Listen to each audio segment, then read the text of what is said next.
What's good? Matt Clark here at the new Matt Clark. How are each and every one of you doing on this amazing Sunday?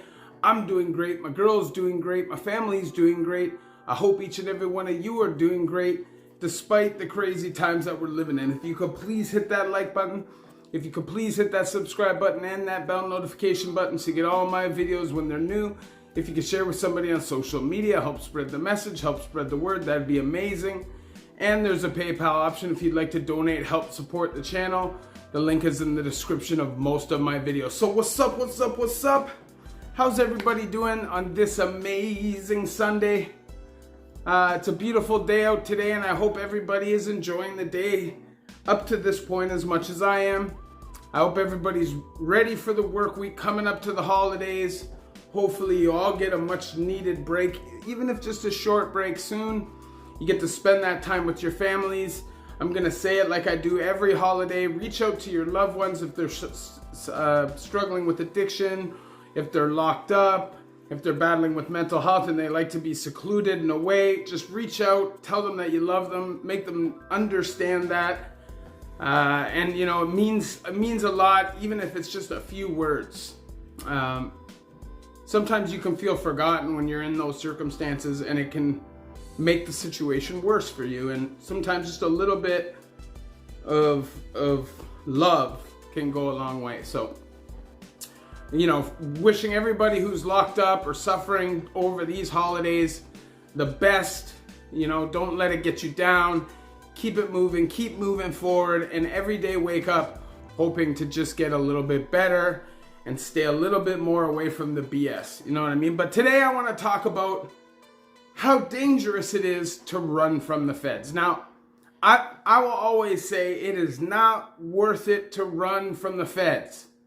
The only time I say, or I will understand if somebody tells me that they're running from the feds no matter what, is if somebody's running from a life bit or a murder charge. I totally understand it because you may never touch freedom again. So get it while you can get it. But in any other circumstance, being on the run puts you in a weird predicament. You can't really work. Chances are you're not going to want to work anyways, probably on the run because you don't like working and you break the law to support yourself. So chances of people that are on the run going and looking for a job are slim to nil. And if you don't have a legitimate source of income, well, guess what? You're going to have a non-legitimate source of income. And once you're on the run, you're probably not going to stop being on the run until you get caught. And if you got to do illegal things until you get caught, there's a good chance in the process, when you get caught, you will get caught breaking the law and get charges on charges on charges and stack things up. And if they're following you, you're under investigation, they're able to just stack charges the whole time you're on the run.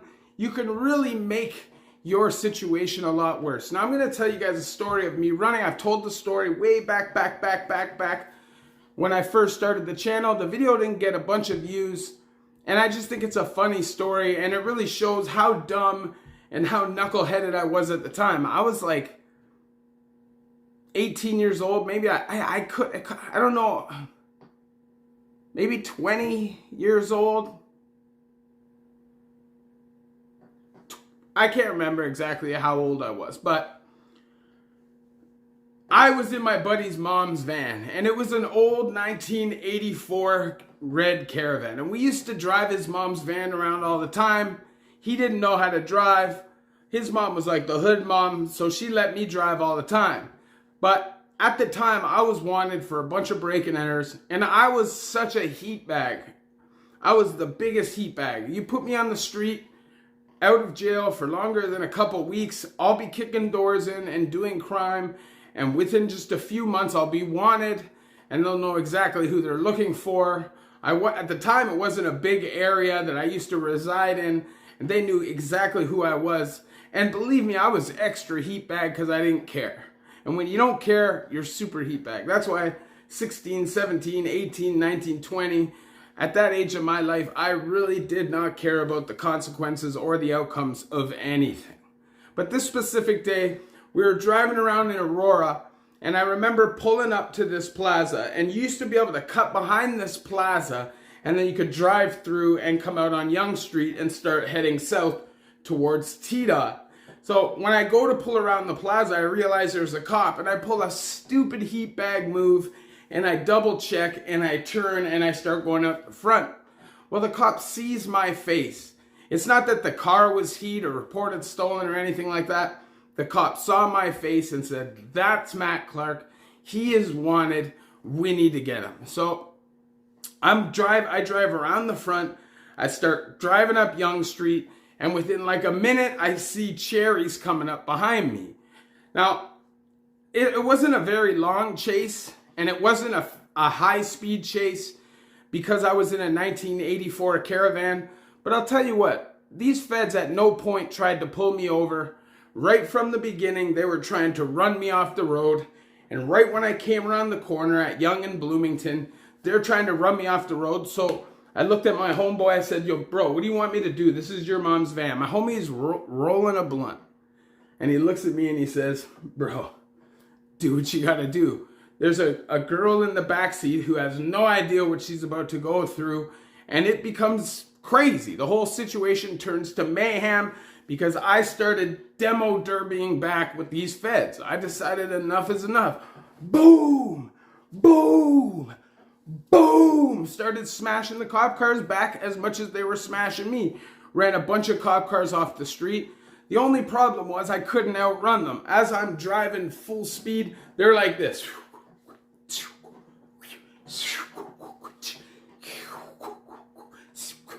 And, I pretty much got the realization quickly that this wasn't going to end well, but I wasn't going to stop. They were going to have to stop me, and that was my mindset. So at Bloomington and Bathurst, I pulled into a gas station. I head towards the gas station. I have to be going like 80, 90. Everybody's running for their mother effing lives. But there was one pump turnstile open. So I swung through that and I hit the squeegee thing and I saw liquid splash. I thought for sure I was dead. I'd hit the gas pump. It was going to spark. We were all going to blow up and die. And when I came out through the other side, it was hilarious because the exit to the parking lot is over here. I'm facing this way at like a huge 15-foot ditch. So I decided, you know what? I'm going to go for it. I'm going to jump that ditch on some Fast and the Furious shit before Fast and the Furious happened. I hit it, and that van went 2 miles an hour faster, 3 miles an hour faster, 4 miles an hour faster. And when I hit that curb, I must have been going like 70, 80 kilometers an hour. And I took off and smashed right into the ditch.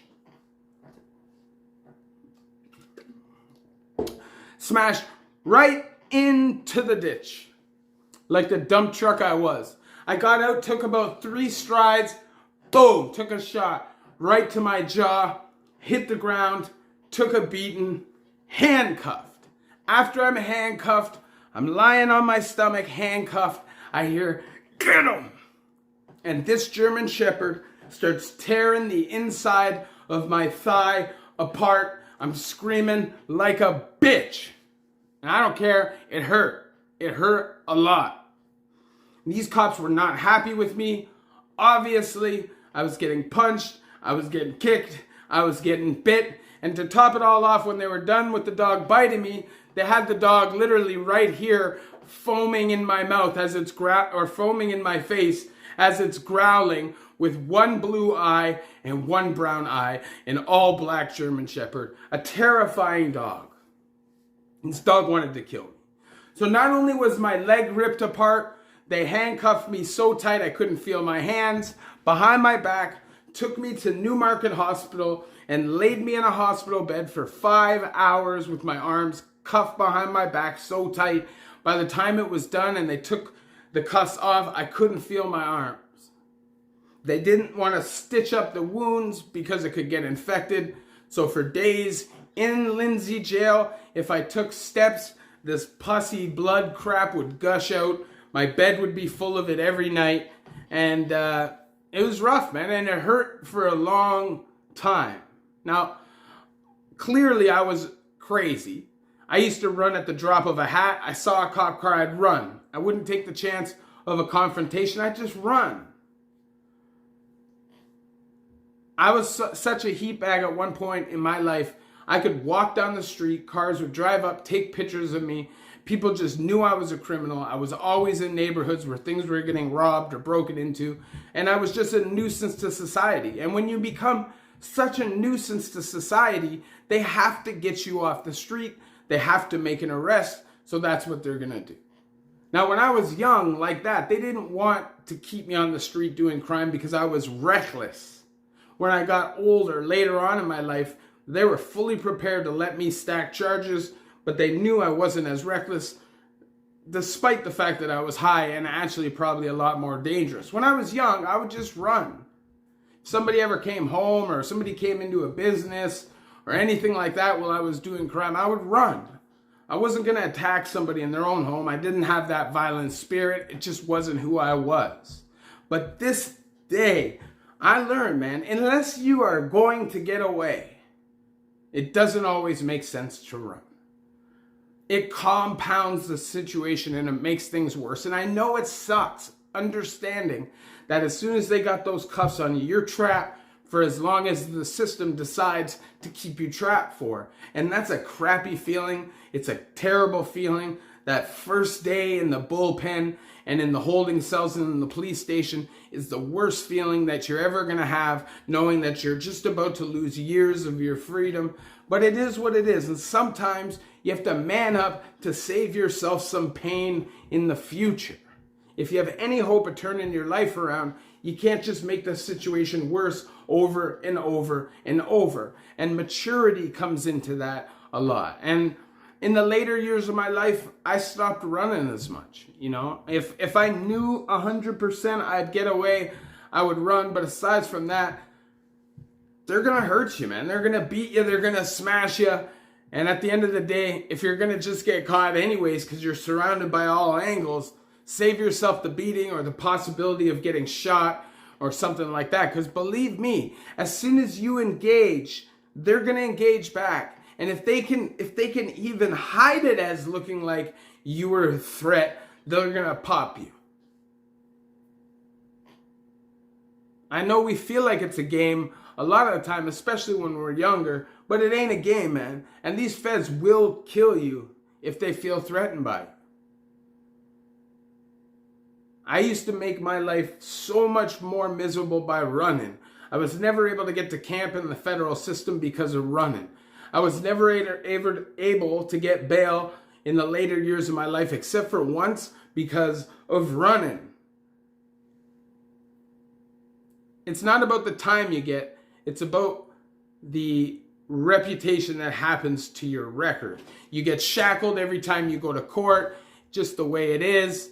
And you're going to have to something you're just going to have to deal with if you decide to run. Obviously, I share my stories with you guys, so you guys don't have to go through these things yourselves. If I could snap my fingers, nobody else has to run from the cops. Nobody else has to deal with addiction or abuse or mental health. That's what I do. But that's not a reality, especially in 2021. Ribs is touching. People are hungry out here, and sometimes you got to feed yourself. You got to take care of what you got to take care of, and that can land you in prison. Hopefully, my videos will help you be prepared for what to expect and help you be prepared enough that when you go in, you don't have to disrespect the guys that are there. You're not some green dude who's going to come in and screw up the energy of the joint. At least you'll have some knowledge of what to do. Now, in this video, my point really is just to say it's not worth it to be involved in crime at all. It just isn't. But when you're caught, don't make it worse by being dumb. You know, sometimes it makes sense to run if you're running, if you're on the run, or if you have warrants.